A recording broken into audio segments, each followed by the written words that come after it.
What's going on, guys? Steve Austin. Sunday workout in the books. This was max effort deadlift day. Supposed to be usually due on Mondays, but since I moved to Florida, I've been my schedule got screwed up, so I ended up just fell on this day. So this basically started week 5 of the conjugate method that I created for myself, and this starts basically the last week of you know workout sessions. Couldn't get the words out.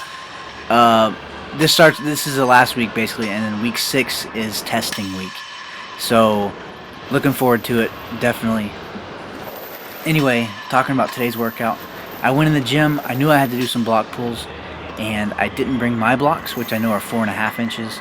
And these blocks, they had some different sizes. If you can see over there in that left corner, there's his ones on the far left are, I want to say, close to like 8 inches. They were big, man. I didn't want to use those. And then the ones in the corner are probably closest to mine, but maybe like 3.5 to 4 inches. So I just picked these out, and they were definitely higher. So these were about 6 inches, and my top set is right here. I'll let it play.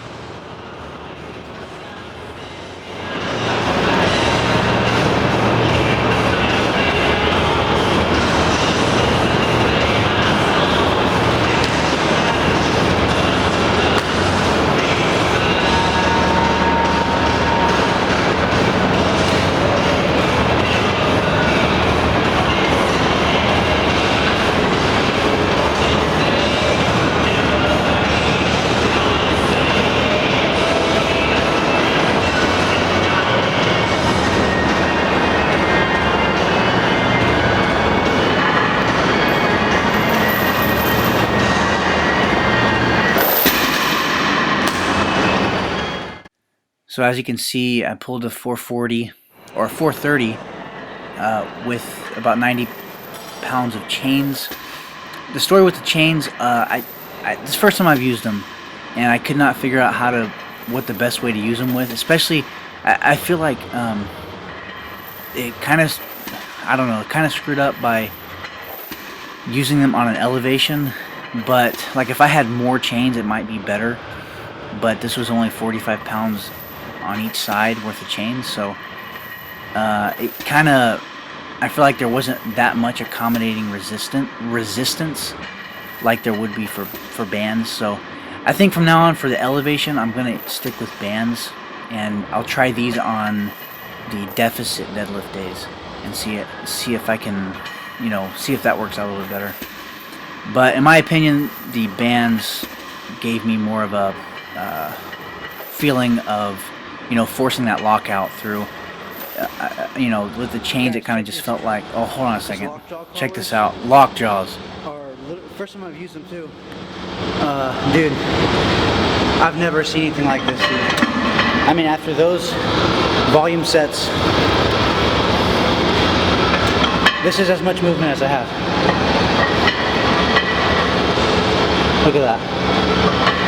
That's it. I didn't adjust them not one time since I put this weight on. Get them.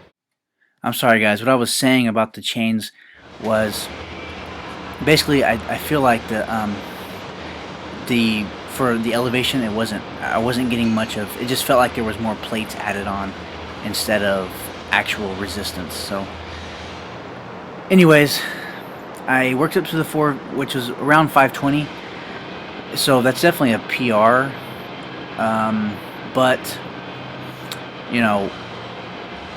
I don't know. I think I could have got more. I think whatever. I always think that. But anyway, after the deadlifts, as you saw, I did the back off sets, and I worked up. I really didn't have a plan for the back. I usually do either 3 sets of 5 or 5 sets of 3. But the first 2 sets I just did 3, and I was kind of really motivated, I guess. I was pumped up. So the last 2 or 3 sets I did like 5 or 6 reps. So that was 75%. I think it was about 330 with the, or 320 with 90 pounds. So. Anyway, I wanted to try the safety bar squats that I saw the squat bar in the gym, and I've never tried it before, and I wanted to give it a shot and see what it was all about. I know that these are really great for good mornings, just because basically you can, you hang onto the bar a little bit better. But the safety bar squat is, I mean, I'm not going to talk much about it just because I don't really know much about what it does. But I felt like, in my opinion, if I could put it into words, I'd say that the safety bar squat is like high bar to the extreme, if that makes sense. Like if you're a low bar squatter and high bar is used as an accessory, like high bar is not your normal squat stance, then I feel like the safety squat bar takes the high bar even, to the more extreme, if that makes sense. I can't really think of any better way to say it, but I kept falling forward. Not falling forward, but I kept wanting to fall forward. So I think that if I can work on this, if I can get this better, I mean, obviously the point of conjugate method training is weak point training. So, yeah, if I get this up, I mean, everything else has to come up, essentially. That's the goal. So that's the theory behind it. So it usually works out that way. So, like I said, this is last week. If I'm wrong, I'll correct it later, but I think it's my last week. Later, guys.